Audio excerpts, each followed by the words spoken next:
పద్మదేవేందర్ రెడ్డి చిల్లర శాస్త్రాలు చేసి చేయడం ఇకనైనా మానేయండి. మెదకు అభివృద్ధిని అడ్డుకోవడమేనా మీ పని?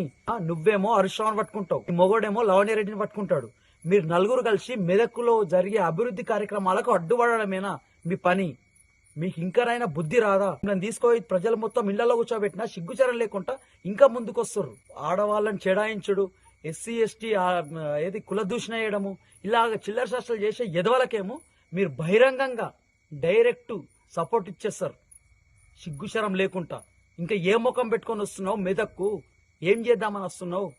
నీ భర్త దేవేందర్ రెడ్డి దోచుకొని దాచుకున్నాడు, కానీ మెదకు ప్రజలు ఇప్పటికీ నువ్వు చేసిన అవినీతి ఘాట్లు ప్రజలు మర్చిపోలేకపోతున్నారంటే నువ్వు చేసిన అవినీతి ఏ మేరకు ఉందో చెప్పతరం కాదు.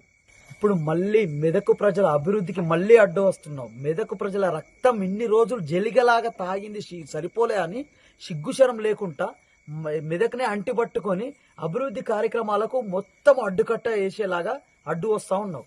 నీకేమైనా బుద్ధి అన్నుందా? నిన్ను బొడగొట్టి మెదకు ప్రజలు నిన్ను ఇంట్లో కూర్చోబెట్టాక కూడా ఇంకా ఏ మేరకు ముఖం పెట్టుకొని వస్తున్నావు? అక్రమ ఇసుక దందా, ప్రతి ప్రతి ప్రతి పనిలో పర్సంటేజ్ తీసుకోవడం. అసలు నీ పేరే పర్సంటేజ్ పద్మ అని పేరెళ్ళింది. ఈ మెదకును మోసం చేసింది కాలం కాదు, నువ్వే మోసం చేసినావు పద్మదేవేందర్ రెడ్డి. మెదకు